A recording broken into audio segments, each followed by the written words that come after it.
So now I've just finished about 4 rows of the knit one, purl one, and it's called ribbing. Ribbing is nice because, again, the right side and the wrong side are about the same and they look nice. And it doesn't curl the edges like stockinette stitch does. You can see on stockinette stitch how those edges are curling here a little bit. And if you knit a lot of stockinette, you're going to get a lot of curl. I'm not getting quite so much because of my garter stitch here and my ribbing stitch here. Ribbing is also very special because it's even stretchier than knitted fabric. So it's good for things like the brim of a hat. The last thing we need to learn how to do is to cast off our stitches. So when we start, we cast them on, and when we end, we cast them off, or it's called binding off.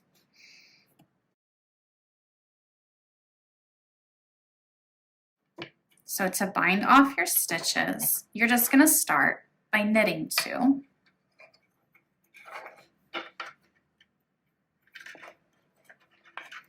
And then you're going to take the first stitch.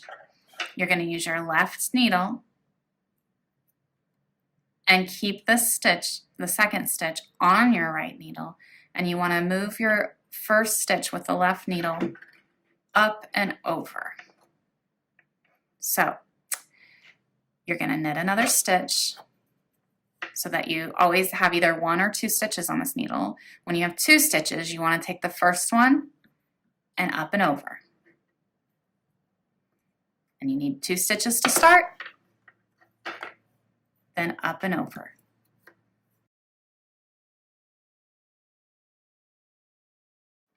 So to bind off your stitches, you're just going to start by knitting 2.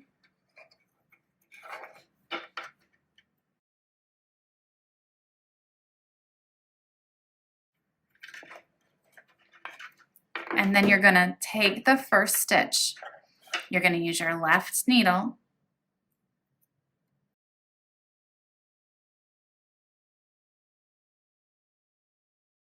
and keep the stitch, the second stitch, on your right needle. And you want to move your first stitch with the left needle up and over.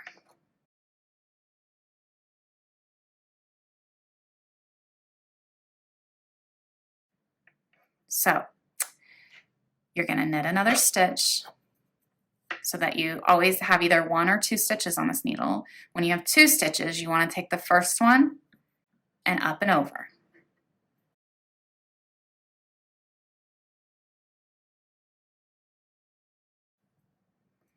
And you need 2 stitches to start.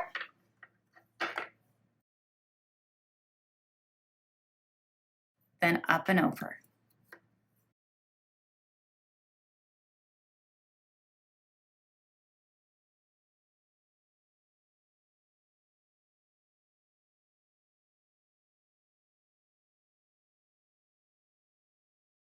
If you're not paying attention, you might end up with 3 stitches. And if you do that, you got to just take that other stitch back off.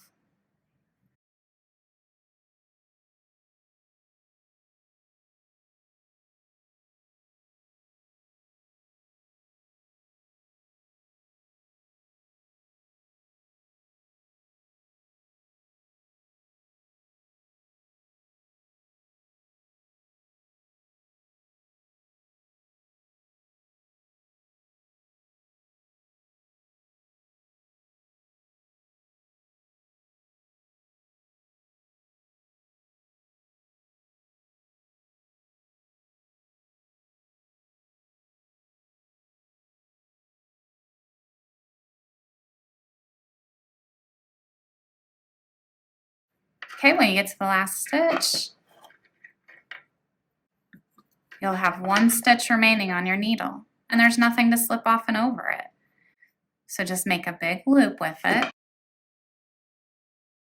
Cut your yarn, or if you have a soft enough yarn, you can just break it with your fingers or your teeth.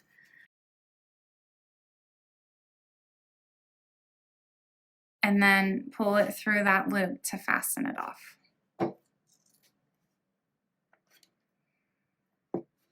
and you have made a swatch.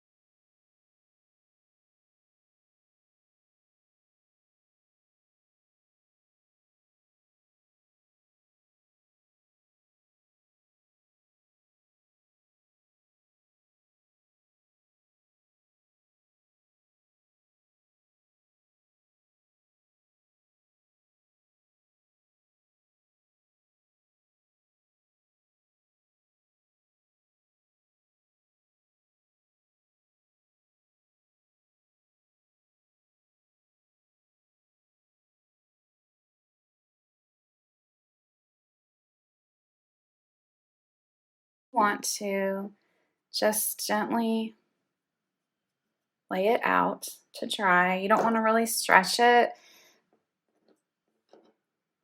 but you want to make it into a square. After you block your swatch, the next thing to do is to count how many stitches you have over 4 inches. So get a measuring tape or a ruler, and 4 inches is 10 centimeters, so you can use either one. And you want to look for the middle portion of your swatch where you had the stockinette pattern that has the flat laying V stitches, and you just want to count each column of V's, starting at 0. So here's my first V. 1, 2, 3, 4, 5, 6, 7, 8, 9, 10, 11, 12, 13, 14, and maybe just a little bit of that one. But 14 stitches to 4 inches is what we want for this hat pattern, so that's really close. And I would just go ahead and cast on my hat.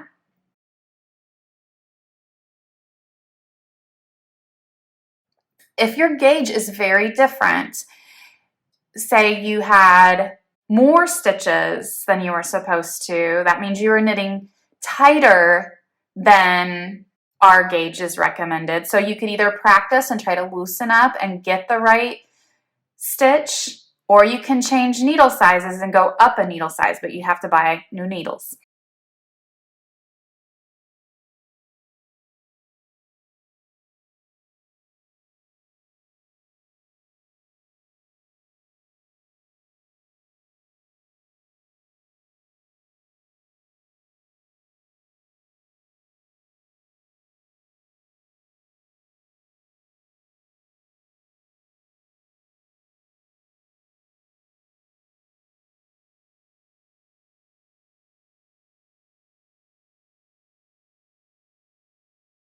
And on the same note, if you had too few of stitches, say you only had 12 stitches and you're supposed to have 14, then you were knitting too loosely for our recommended gauge, and you could either try again to tighten up your stitches, or you could go down a needle size.